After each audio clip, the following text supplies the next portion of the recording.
ქალბატონი კოლტერი არის მართლაც ძალიან ადეკვატურად, ძალიან ღრმად ინფორმირებული, ძალიან დეტალურად იცნობს ქვეყანაში არსებულ ვითარებას და ცხადია ეს მიუთითებს კიდევ ერთხელ იმაზე, გარდა იმისა, რომ ქალბატონი კოლტერი არის ძალიან მაღალი კლასის და მაღალი რანგის დიპლომატი, იმაზეც, რომ საელჩო, რომელიც აქ მუშაობს ძალიან კარგად, ძალიან სწორად და იმაზე, რომ ამერიკის შეერთებული შტატები არის დიახაც კვლავ დაინტერესებული საქართველოთი და მიუხედავად აი ამ ქოცური ილუზიისაც თავიდან ჰქონდათ პირველ წელს ტრამპის მმართველობისა, რომლის თანახმად ტრამპი არ იქნებოდა დაინტერესებული ჩვენით, ამ რეგიონით.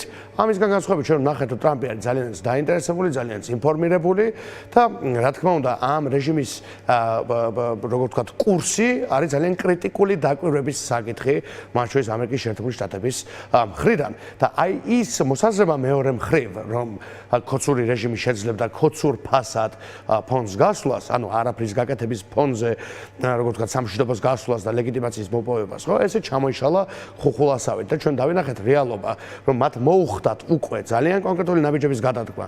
ჩვენ დავინახეთ რიტორიკის დონეზე, საკმარისი შევხედოთ დინარაძის ხელახალი გამოჩენის შემდეგ გაკეთებულ განცხადებებს, ხო, როგორ შეცვალა პლასტინკა, როგორც იტყვიან, როგორ ცვლიან რელსებს, რომელზეც ეს რეჟიმი დგას, საკმარისი შევხედოთ გუშინდელ ძალიან მნიშვნელოვან ძვრას, როდესაც წლინახევრის თავზე პირველად გაუნათდა გონება და აღმოაჩინეს, რომ თურმე დამნაშავეები ურევია ამ რეჟიმს და ისიც კი შეძლეს ძალიან რთული რამ, რომ გამოევლინათ ვინ იყვნენ ესენი და შესაბამის პასუხისგებაში მიეცათ. წარმოიდგინეთ, როგორი კომიკურია ეს ყველაფერი, ხო?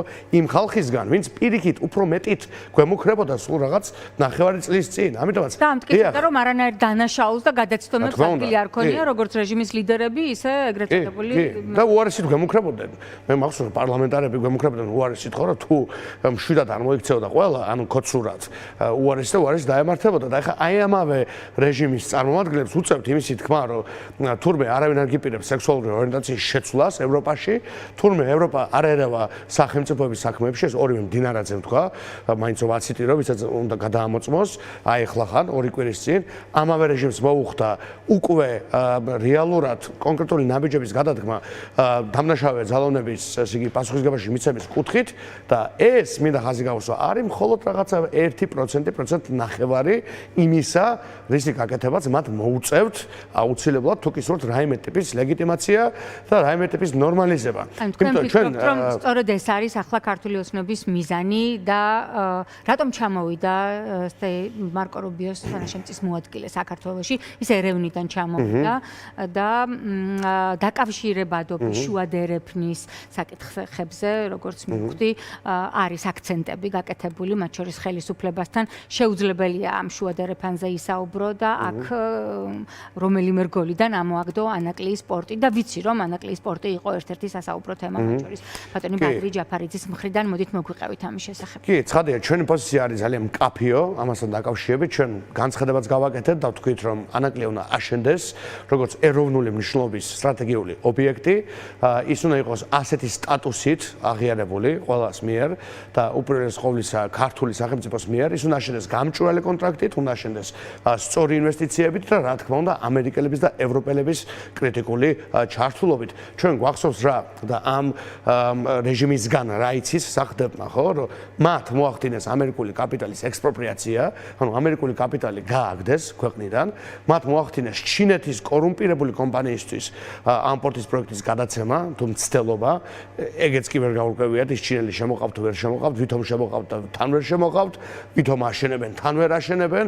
აი გუშინ წინ, მაგალითად 3 დღის წინ იყო ნიუსი სულ ბოლოს დილით, როდესაც თქვენსო ანაკლის სპორტი შენდება.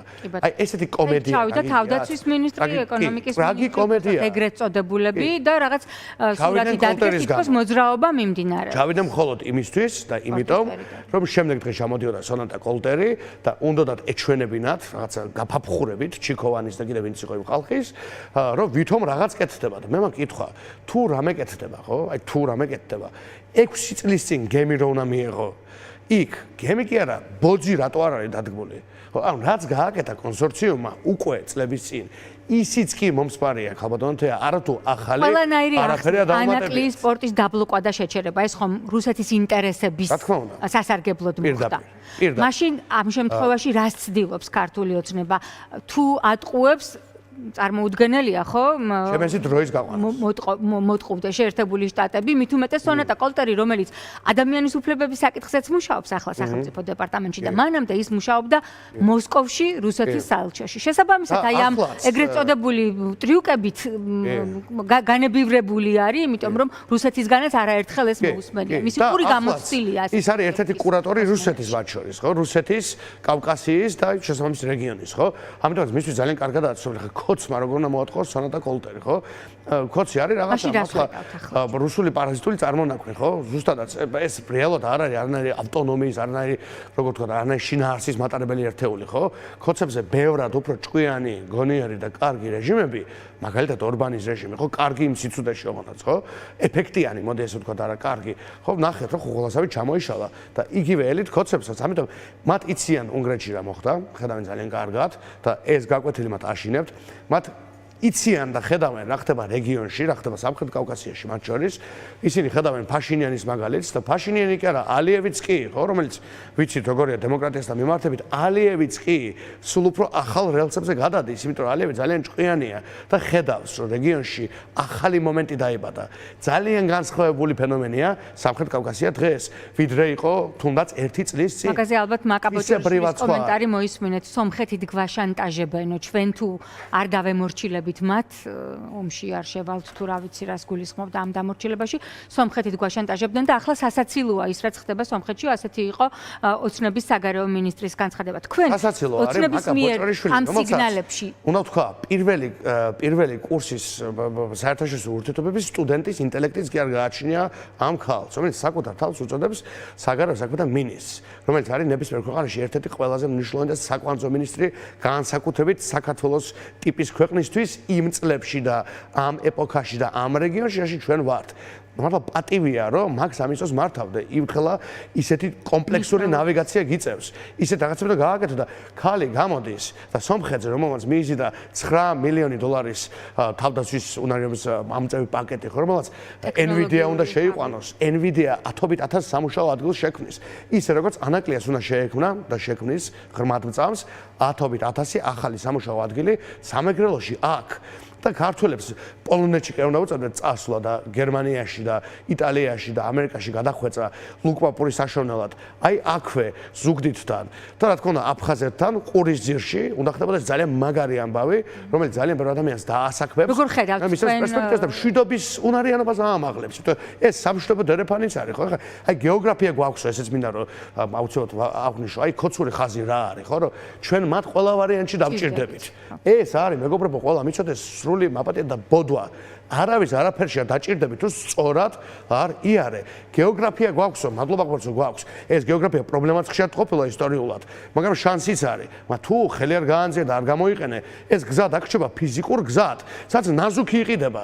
მაგრამ არ დაგრჩება გეოპოლიტიკურ გზად, ძალიან ცოტა დრო დაგრჩა და მითხარით ქართული ოცნების პირობებში როგორ ხედავთ თქვენ ანაკლიის პორტის ბედს და ხომ არ აღიქვამთ ტაქტიკურ უკან დახევად ამერიკასთან დალაგების სანაცვლოდ ახლა მათ ძალიან მარტივად იციან ხო მათ ძალიან ტაქტიკური უკან დახევა ძალიან სწორი ტერმინი მგონია რატომ ისინი უკან იხევენ უკრაინის თემაზე ნახეთ უკან იხევენ ამ ფაშისტი ბარბაროსი ძალოვნების თემაზე და მე დარწმუნებულია რომ აქ არ გაჩერდებიან რამდენიმე გოდოდოელის დაკავება არ იქნება მხოლოდ ის ზომები რასაც გაგრძელდება დაჭერება. აუცილებლად გაგრძელდება პროცესის ლოგიკა ამას მოითხოვს. ამიტომ არის ხარება დღეს ეგრეთ წოდებული ხარება გამოენთო და რაღაცა ვითომ პატრიოტული გაუშვა თუ საჭიროა თუ საჭიროა კი არა.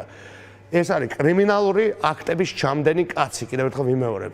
და ის უნდა იქნას პასუხისგებაში მიცემული და თუ ეს რეჟიმი არ მისცემს ძალიან მალე შეიცვალა ეს რეჟიმი და შემდეგი მთავრობა, ეროვნული მთავრობა მაინც მისცემს პასუხისგებაში და უფრო ადეკვატურად მაგ ხარებასაც და კიდე ფაშისტი კრიმინალები რო ყავდა და გოგოებსო სახეში ზილონკას ასხამდნენ და თქვენს კოლეგასო კისერი მოუგრიხეს და ქუჩაში გადააგდეს.